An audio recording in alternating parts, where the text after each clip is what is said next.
justru semakin liar. Hingga akhirnya pada 2 Januari, sebuah peristiwa kembali menyulut api yang nyaris padam. Tasya diketahui menggelar konser kemenangan di Tangerang Selatan. Acara yang sejatinya dimaksudkan sebagai ungkapan syukur itu justru memicu gelombang kritik baru. Dalam potongan video yang beredar luas, Tasya terlihat memamerkan piala juara yang ia dapatkan. Bagi sebagian penonton, hal tersebut dianggap wajar. Namun bagi sebagian netizen lainnya, momen itu justru dinilai tidak pantas. Komentar-komentar tajam mulai bermunculan. Ada yang menyebut sikap itu tidak mencerminkan kerendahan hati seorang juara. Ada pula yang menilai di tengah kontroversi hasil Grand Final, tindakan tersebut justru seperti menyiram bensin ke api. Dan disinilah cerita mulai berubah arah. Setelah konser kemenangan itu beredar, isu yang sebelumnya hanya sebatas spekulasi soal virtual gift mulai berkembang menjadi sesuatu yang jauh lebih serius. Beredar kabar bahwa pihak juri dan Indosiar disebut-sebut melakukan evaluasi internal. Isunya bahkan lebih mengejutkan. Disebutkan bahwa ada pembahasan serius terkait sikap dan tingkah laku di luar panggung yang dinilai tidak mencerminkan etika seorang pemenang. Dari sinilah muncul narasi yang membuat publik terhanyak, bahwa status juara disebut-sebut bisa saja dipertimbangkan ulang. Sekali lagi, ini adalah isu yang beredar luas di kalangan netizen. Tidak ada pernyataan resmi yang mengkonfirmasi, namun intensitas pembicaraan ini membuat banyak orang bertanya-tanya. Apakah benar pihak internal sampai membahas ulang hasil di A7? Apakah benar tingkah laku di luar panggung bisa mempengaruhi keputusan sebesar itu? Dan yang paling membuat penasaran, mengapa isu ini baru mencuat setelah konser kemenangan itu terjadi? Di tengah semua itu, nama Valen kembali menguat di perbincangan publik. Banyak yang menyebut jika memang ada evaluasi lanjutan, maka Valen dianggap sebagai sosok yang paling dirugikan sejak awal. Namun sebelum kita melangkah lebih jauh, ada satu pesan penting yang perlu kita renungkan bersama. Dalam dunia kompetisi, kemenangan bukan hanya soal angka dan piala. Ada tanggung jawab moral, sikap, dan cara membawa diri setelah sorotan lampu padam.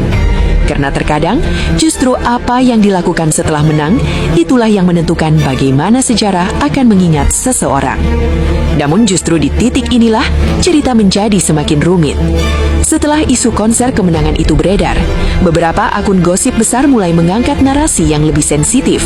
Disebutkan bahwa di balik layar, suasana internal disebut-sebut tidak sehangat yang terlihat di layar kaca.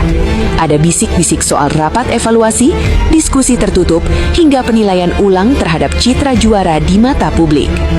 Sekali lagi, ini semua masih berada di ranah isu dan spekulasi. Namun yang membuatnya terasa nyata adalah satu hal. Tidak ada bantahan tegas di awal. Keheningan inilah yang justru dimaknai netizen sebagai tanda tanya besar. Pendukung Tasya terpecah. Sebagian membela habis-habisan, menyebut apa yang terjadi hanyalah ekspresi euforia seorang pemenang. Namun sebagian lain mulai mengkritik, mengatakan bahwa seorang juara seharusnya lebih berhati-hati, apalagi di tengah situasi yang sejak awal sudah sensitif.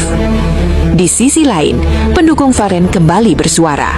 Mereka merasa apa yang terjadi justru memperkuat dugaan bahwa hasil Grand Final memang menyisakan banyak kejanggalan. Nama Valen pun kembali menjadi trending, bukan karena tampil di panggung, tetapi karena narasi "andai saja" yang terus diulang-ulang. Andai saja selisih gift itu tak terjadi, andai saja isu konser kemenangan itu tak mencuat, andai saja semua berjalan lebih tenang. Namun dunia hiburan tidak hidup dari andai-andai. Yang menaik, semakin isu ini dibicarakan, semakin banyak potongan video lama, unggahan lawas, hingga komentar masa lalu yang kembali diungkit. Semua seolah ingin mencari pembenaran dari sudut pandang masing-masing. Di titik ini, publik mulai lelah dengan saling tuding. Banyak penonton netral justru menyampaikan satu hal yang sama. Mereka hanya ingin kejelasan. Bukan soal siapa yang salah atau benar, tapi soal transparansi dan ketenangan bagi semua pihak, baik peserta, pendukung maupun penonton setia DA7. Dan jika kita tarik nafas sejenak, mungkin inilah pelajaran paling besar dari kisah ini. Bahwa popularitas bisa datang sangat cepat, tapi juga bisa berubah menjadi beban jika tidak disertai kebijaksanaan. Bahwa sorotan kamera tidak berhenti saat acara selesai. Dan bahwa sikap kecil di luar panggung di era media sosial bisa membesar jauh melampaui niat awalnya. Dan sekarang, giliran kamu. Menurutmu, apakah isu ini akan berlalu begitu saja atau justru akan membuka babak baru yang lebih besar dari yang kita duga? Tulis pendapatmu di kolom komentar. Dan jangan lupa, cerita seperti ini selalu punya sisi lain yang mungkin belum kita dengar.